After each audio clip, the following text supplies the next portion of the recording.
الله رحيم الله مالك الله قدس الله. Did Jesus prophesy Muhammad, and where can you show me it?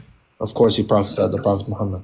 Okay, show me where. W question. Can you show me where in the Bible Muhammad is prophesied? In the Bible or in the New Testament? In the New Testament, please. Matthew chapter 22. Can you pull it up for me? Chapter 22. Yeah. I'm turning to it right now. Yeah, read from verse 1 to 8, please. Okay. Yeah. Hold up, let me get there. And Jesus answered and spoke again by parables and said, "The kingdom of heaven is like a certain king who made a marriage for his son, and sent forth his servants to call them that were bidden to the wedding, and they would not come. Again, he sent forth." Okay, just slow. Okay. So, Jesus is given a parable here. Yes.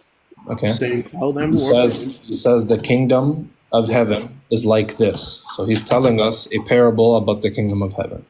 The kingdom of heaven is like a certain king who prepares a wedding banquet for his son. Who's the king? Well, I believe it's the Father. The Father. Good, I agree. The Father is the king who prepares heaven. So the wedding banquet is heaven. You are Muslim, correct, or not? Yes. Okay. So the Father. One That second. just contradicts your whole belief. Can you just wait, dude? Thanks. Okay, go ahead. The Father prepares heaven for his Son. Who does the Son here represent? Son here represents Christ. No, it doesn't. Heaven is not prepared for Christ. Well, yes. Christ prepares heaven, right? According to the Bible, yes. I'm sorry, I didn't understand the question. Repeat it. So who does God prepare heaven for? The people, the residents on earth. His children, right? His children, yes. So his Son here is his children. That's who he prepares the banquet for his children, for his Son. Okay. He sends servants to invite those who had been invited. Who do the servants represent? His messenger. His prophets. Very well. You're on point. Okay. Who are those who are first invited? Let me read that real quick. First, you show me the verse that says it real quick. Just keep reading. It'll be clear, Okay. sir. Keep reading. Again, he sent forth other servants, saying, "Tell them who are bidden, behold, I have prepared my dinner, my oxen, my fatlings are killed, and all things are ready. Come unto the marriage." Uh-huh. But they made light of it and went their ways, one to his farm, another to his merchandise, and the remnant took his servants and treated them shamefully and slew them. Okay, wait, stop there. Who are those who were first invited, kept rejecting God's invitation over and over again, and even unalived the prophets? That sounds like Israel, to be honest. The Jews, perfect. They were first invited. God made a covenant with them. Yeah. Sent them prophet after prophet. They rejected God. They worshipped idols over and over again. They didn't keep the Sabbath. They didn't keep God's commandments. They unalived the prophets. They unalived John the Baptist. They unalived Isaiah, and so on and so forth. Okay, continue. Keep reading. So my question real quick Wait. before I keep reading. Okay, go ahead. It's a quick question. So we know that the word Jew was not used until Second Kings or Kings. That's fine. Talking about the My Israelites. question is, does that make every single Israelite a Jew, or does that just mean you're just referring to Israelites as Jews? In the abstract sense, every Israelite is a Jew, but in the literal sense, then in the technical sense, no, because Jew is from Judah. Yes. Because as Christians, most Christians do believe there's a difference between a physical Jew and a spiritual Jew. Yeah, I know. Yes, dude, it's fine. Just keep reading. I do keep reading. Okay. Yes. But when the king heard of it, he was angry, and he sent forth his armies and destroyed those murderers and burned their city. Okay, stop there. Okay. So after the Israelites deny God and mistreat his prophets, he gets angry, he retaliates, he sends them an army to destroy them and burn down their city. When did this take place? At the end of time. Nope. That's Revelation. It prophesies this happening. Nope. This happened in 70 AD.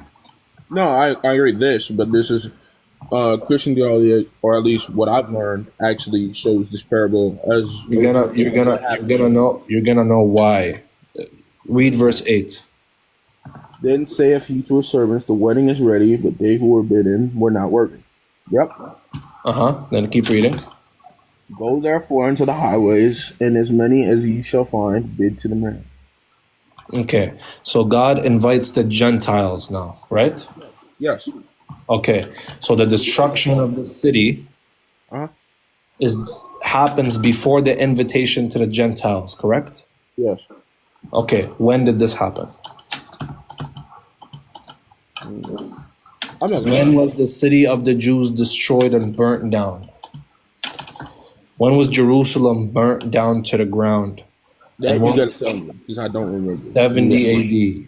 70 AD. Okay. When the Roman armies under Titus came and destroyed and burnt down Jerusalem, burnt and destroyed the temple, the temple of the second temple. They destroyed it and exiled the Jews all over the world for the next 500 years. Okay. So now here's the Christian dilemma. Yep. Jesus says, he gives a prophetic parable. God, the King, prepares heaven. And he invites the children of Israel. Yep. And they keep denying and they mistreat his prophets. Then he sends them an army as a form of retaliation to destroy them and burn down their city and destroy their temple. Yep. Jesus talks about the destruction of the temple all over the New Testament. Yeah. And the destruction. Okay. Let me touch on that. Real quick. He said, "Destroy this temple in 3 days, and I will raise it up." Yeah. But they didn't know he spoke of the temple in his body. Yeah. Now, if he's speaking of the temple in his body, what does that resemble in the Bible of his body? If he destroys it in 3 days, and I will raise it up. Mind you, the Bible does say, the crucifixion. No problem. Yes. No problem. Okay. Just listen. Yeah. I'll get to that. Okay. So God is gonna destroy the city of the Jews and burn it down. Yes. Okay. That's not the end. This happened in 70 AD when the temple was destroyed and Jerusalem was burnt down to the ground. Yep. Jesus says that God will only invite Gentiles after this takes place. Yep. So the invitation to the Gentiles only begins after 70 AD. Yep. The problem that you have is that the invitation to the Gentiles, according to you, began after the resurrection of Christ.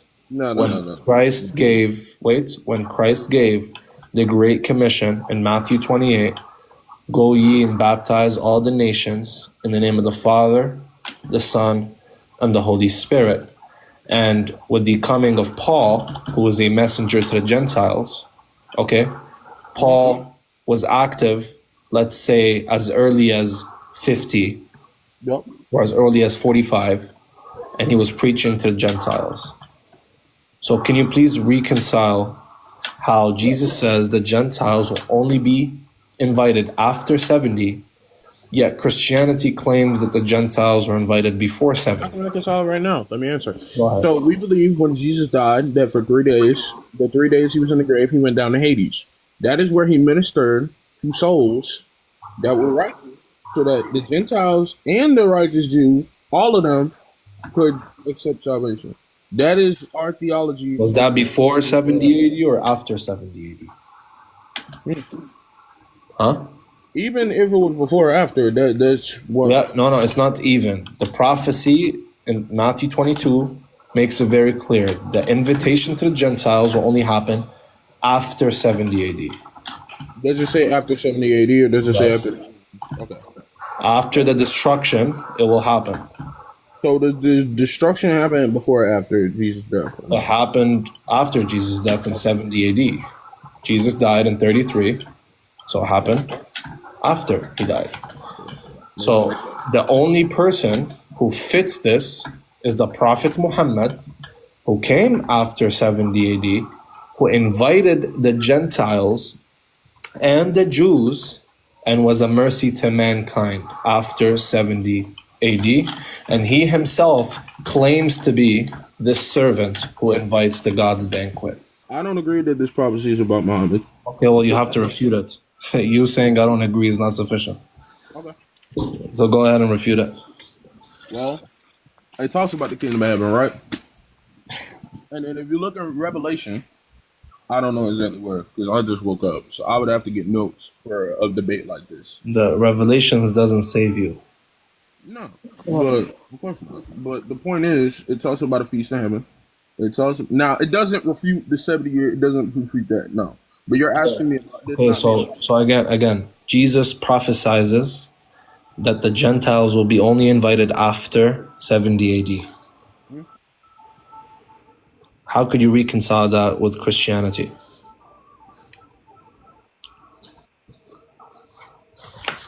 I'm not gonna lie. I ain't researched the topic. I can't lie. Okay, no problem. Just look into it. No problem. Okay.